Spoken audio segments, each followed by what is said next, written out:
श्री राम जय राम जय जय राम। श्री राम जय राम जय जय राम।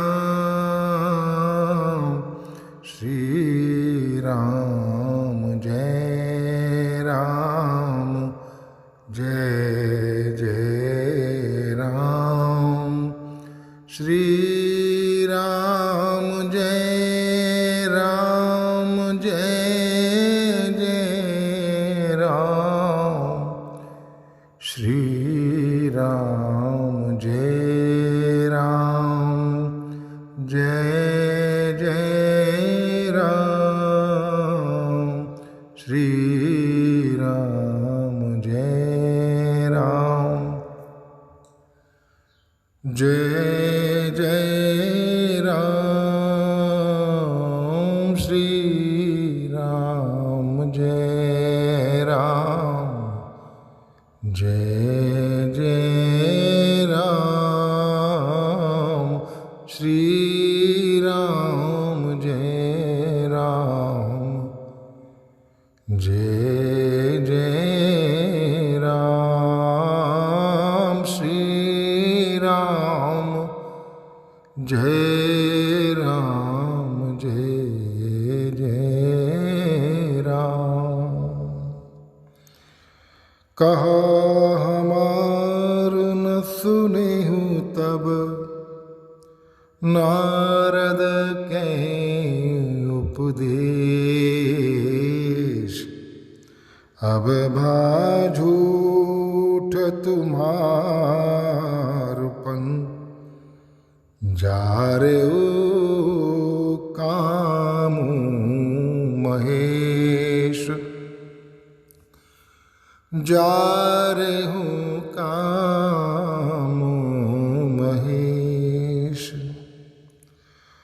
सुन बोली मुस्काई भवानी। उचित कहु मुनि बर विज्ञानी। तुम्हारे जान काम अब जारा। अब लगी शंभु रहे सबिकारा। तुम्हारे जान कम अब जारा।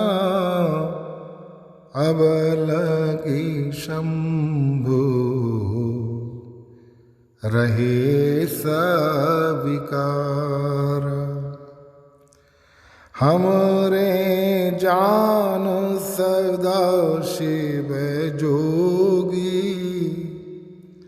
अज अनवद्य अकाम अभोगी। अज अनवद्य अकाम अभोगी। जो मैं शिव से ये अस जानी। प्रीति समेत कर्म मन बानी। तो हमारपन सुनहु मुनीषा। करी हहीं सत्य कृपानिधीशा।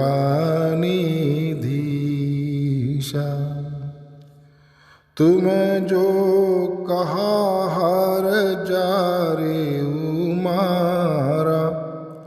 सोयत बड़ विवेक तुम्हारा। तात अनल कर सहज सुभाव। हिमते ही निकट जाए नहीं काऊ। हिम ते ही निकट जाए नहीं काऊ। गए समीप सुअवस न साई। असमंथम असमन्मथ महेश की नाई। ये हर्षे मुनि बचन सुन। देख प्रीत विश्वास। चले भवानी नाई सिर। गए हिमाचल पास। सीताराम चरण रति मोरे अनुदिन बढ़ऊं। अनुग्रह तोरे। नारद जी के उपदेश से तुमने उस समय हमारी बात नहीं सुनी। अब तो तुम्हारा प्रण झूठा हो गया, क्योंकि महादेव जी ने काम को ही भस्म कर डाला। ये सुनकर पार्वती जी मुस्कुराकर बोली, हे विज्ञानी मुनिवरो, आपने उचित ही कहा। आपकी समझ में शिव जी ने कामदेव को अब जलाया है। अब तक तो वे विकार युक्त अर्थात कामी ही रहे होंगे, किंतु हमारी समझ से तो शिव जी सदा से ही योगी, अजन्मा, अनिंद, कामरहित और भोगहीन है। और यदि मैंने शिव जी को ऐसा समझकर ही मन, वचन और कर्म से प्रेम सहित उनकी सेवा की है, तो हे मुनीश्वरों सुनिए, वे कृपा निधान भगवान मेरी प्रतिज्ञा को सत्य करेंगे। आपने जो ये कहा कि शिव जी ने कामदेव को भस्म कर दिया, यही आपका बड़ा भारी अविवेक है। हे तात अग्नि का तो ये सहज स्वभाव ही है कि पाला उसके समीप कभी जा ही नहीं सकता, और जाने पर वह अवश्य नष्ट हो जाएगा। महादेव जी और कामदेव के संबंध में भी यही न्याय अर्थात बात समझना चाहिए। पार्वती जी के वचन सुनकर और उनका प्रेम तथा विश्वास देखकर मुनि हृदय में बड़े प्रसन्न हुए। वे भवानी को सिर नवाकर चल दिए और हिमाचल के पास पहुंचे। सब प्रसंग गिरपत ही सुनावा। मदन दहन सुन अति दुख पावा। सब प्रसंग गिरपति ही सुनावा। मदन दहन सुन अति दुख पावा। बहुरी कहु रति कर वरदाना। सुनि हिमवंत बहुत सुख माना। हृदय विचार शंभु प्रभुताई। सादर मुनि बर लिए बुलाई। सुदन सुनखत सुधरी सोचाई। बेग वेद विधि लगनु धराई। पत्री सप्त ऋषिन सोई दीनी। गही पद बिने हिमाचल कीनी। जाई विधि तीन दीन सुपाती, बाचत प्रीत न हृदय समाति। लगन बाचियज सबहि सुनाई, हर्षे मुनि सब सुर समुदाय। सुमन भ्रष्ट नभ बाजन बाजे, मंगल कलश दशहु दिस साजे। लगे संवारन सकल सुर, बाहर विविध विमान। होहि सगुन मंगल शुभद, करहि अपचरा गान। करहि अप्सरा गान। सीता राम चरण रति मोरे, अनुदीन बढ़हु अनुग्रह पूरे। उन्होंने पर्वतराज हिमाचल को सब हाल सुनाया। कामदेव का भस्म होना सुनकर हिमाचल बहुत दुखी हुए। फिर मुनियों ने रति के वरदान की बात कही। उसे सुनकर हिमवान ने बहुत सुख माना। शिवजी के प्रभाव को मन में विचार कर हिमाचल ने श्रेष्ठ मुनियों को आदरपूर्वक बुला लिया और उनसे शुभ दिन, शुभ नक्षत्र और शुभ घड़ी शुद्धभाकर वेद की विधि के अनुसार शीघ्र ही लग्न निश्चय कराकर लिखवा दिया। फिर हिमाचल ने वह लग्न पत्रिका सप्तऋषियों को दे दी और चरण पकड़कर उनकी विनती की। उन्होंने जाकर वह लग्न पत्रिका ब्रह्मा जी को दी।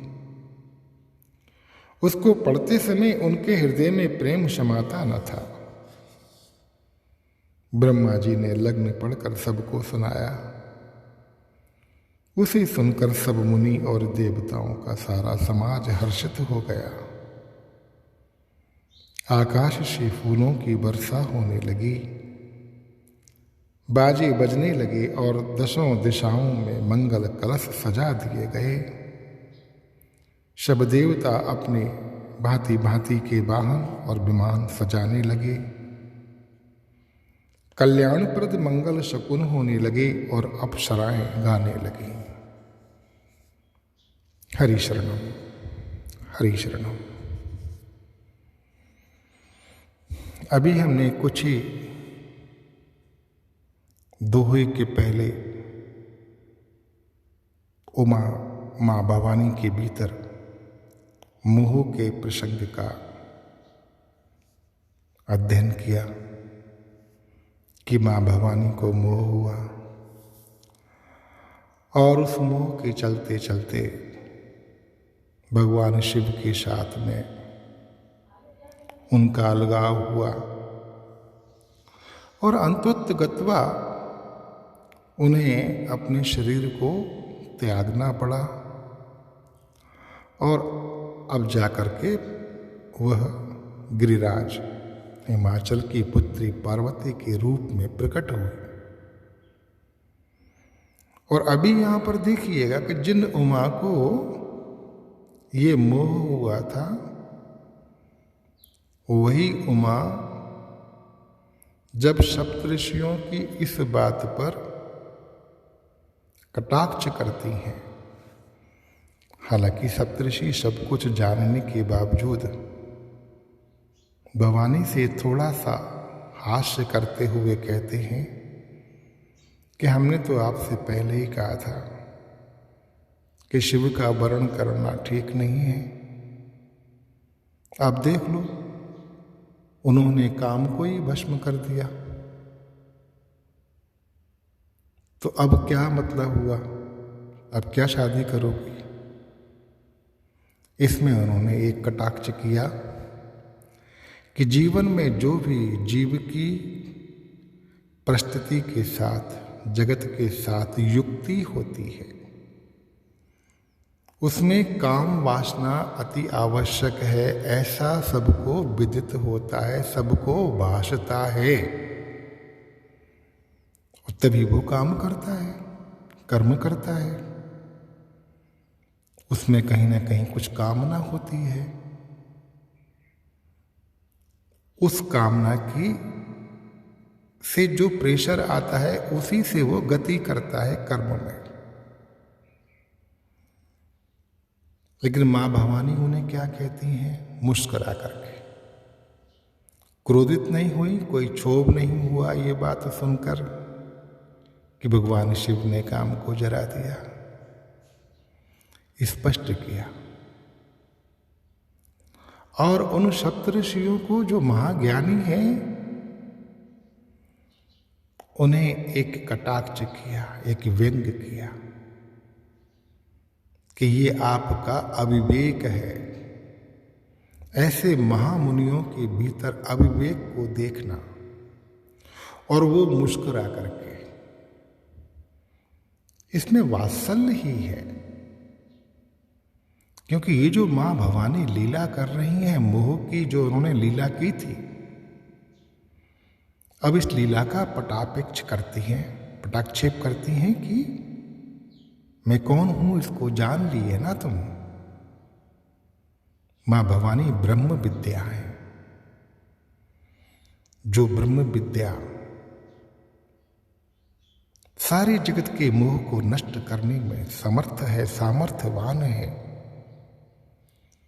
उसमें कदाचित भी कोई मोह हो सकता है। ये हमारा जो अध्यास हो रहा है उनके भीतर, वही मोह है, वो हमारा मोह है, जीवत भाव का मोह है। एक बात और सुने मित्रों, भगवान ने भगवद गीता की 12वें अध्याय में शायद 17वें श्लोक में न हर्षति न शोचति न कांचति, ये 3 चीजें बताई, और भी आगे बताई हैं 3 चीजें। लेकिन इन 3 चीजों के बारे में हम थोड़ी सी चर्चा करें तो भक्त की महिमा समझ में आती है, योग की महिमा समझ में आती है कि अभी जो इष्ट हमारे हाथ में है वो प्रतिकूल है, वो अनुकूल है, और हमारा उसके भीतर भोक्ता भाव है, तो हमें हर्ष होगा। और जो हमारी अभिष्ट वस्तु है वो ना होकर के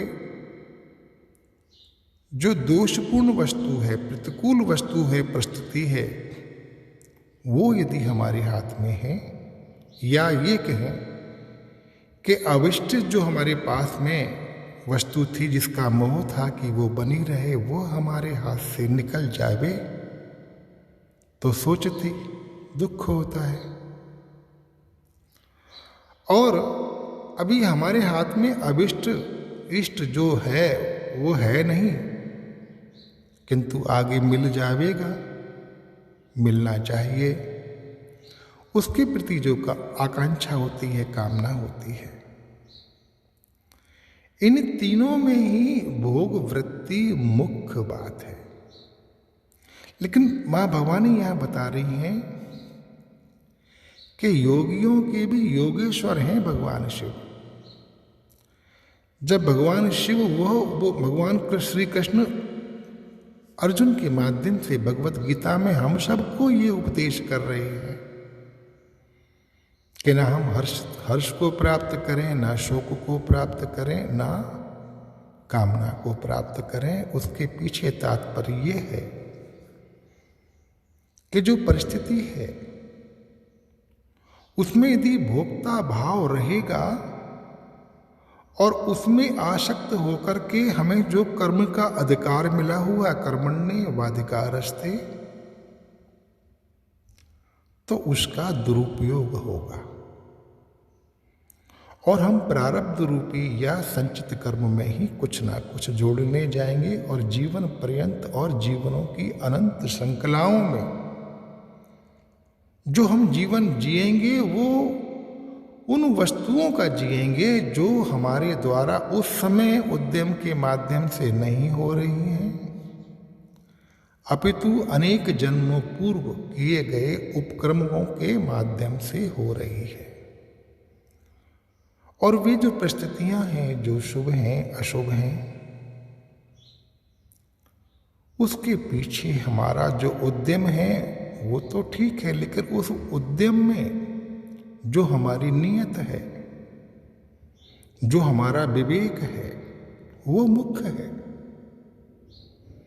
यदि हम निषिद्ध कर्मों को कभी भी किसी जन्मों में ये मान करके करते रहे हैं कि इससे हमें शुभ फलों की प्राप्ति होगी, तो ये नियम है कि ऐसा कभी नहीं होगा। शुभ कर्मों से ही, विधिपूर्ण कर्मों से ही, शुभ आचरणों से ही जो अभी किए जा रहे हैं वे भी शुभ फलदायी होंगे और जो पूर्व में किए गए हैं वे भी शुभ फलदायी होंगे, यदि हमारी उसमें जो वृत्ति है वो निषिद्ध कर्म करने की नहीं है। तो किंतु यहां तो जो बात आ रही है कि जो इन तीनों स्थितियों से परे है, मुक्त है, और उसमें भी मुख्य वस्तु ये है, मुख्य भाव ये है भगवत गीता के भीतर भी और यहाँ के प्रसंग में भी, कि जिसका योग जगत के साथ में नहीं है, तो जगत के इसमें उत्पन्न होने वाली शरीर से बाहर, मन से बाहर, जो मन में जो भी परिस्थितियां हो रही हैं आत्म भाव से अतिरिक्त अनात्म भाव के भीतर, उनसे मेरा अभी कोई संबंध नहीं है, क्योंकि मेरा योग नित्य वस्तु के साथ में हो गया और वो है मेरा आत्मस्वरूप या परमात्म स्वरूप। कर्मों में निरंतर विषमता होती है, विषमता होने के कारण उनके फल भी विषम होते हैं, कभी शुभ कभी अशुभ, कभी शोक देने वाले कभी हर्ष देने वाले। किंतु जो नित्य वस्तु है हमारा आत्मस्वरूप या भगवान का स्वरूप, भगवान की करुणानिधि निधान की वो स्वरूप, वो विग्रह, वो चेतना क्या जो हमारा आकर्षण है स्वयंभू, उसके साथ यदि योग होता है तो ये जो हमारा कुयोग हुआ था जगत के साथ में, परिस्थितियों के साथ में, प्रारब्ध के साथ में, वह भोक्ता भाव नष्ट हो जाता है। और यदि वो भोक्ता भाव नष्ट नहीं होता है, हम परिस्थितियों के कारण ही अपनी मनस्थिति को, अपनी स्थिति को प्रमाणित करते हैं, तो फिर हमारे भीतर कर्तृत्व भाव भी होगा और कर्ता भाव भी होगा।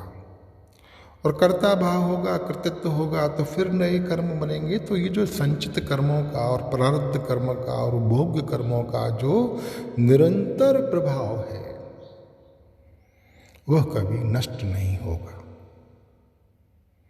तो योगी तो किस तरह का है कि बाहर आंधी चल रही है, धूल उड़ रही है, ओले गिर रहे हैं, वो अपनी वृत्तियों के द्वार को बंद करके बंद कमरे में बहुत प्रेम के साथ भगवत स्मरण करता है, भजन करता है। और ये जो प्रारब्ध की आंधियां हैं ये चल के नष्ट हो जाती हैं, समाप्त हो जाती हैं। वह अपने नित्य योग को कभी छिन्न भिन्न नहीं होने देता। भगवान शिव के बारे में भी, मां पार्वती की ये निश्चित धारणा है कि मैंने जिनको वर्ण किया है वो भोग वृत्ति से अत्यंत निवृत्त है। कैसी बात कर रहे हैं? हर्ष, सोच, आकांक्षा, कामना, इनमें लेश मात्र भी शिव के भीतर हो सकता है? सप्तऋषियों, क्या अविवेकी हो जो ऐसी बात शिव के भीतर आरोपित भी करते हो? मां उनको तो वात्सल के भाव के कारण कह रही हैं, सप्तऋषि हैं, परम विज्ञानी हैं, विज्ञान को जानने वाले, वे अधिकारी हैं मां के साथ साक्षात वार्तालाप के लिए। किंतु हमारे लिए तो ये मां डांटते हुए और ठीक से समझाते हुए कि ना तो मेरे भीतर किसी मोह का आरोपण करना, ना भगवान शिव के भीतर,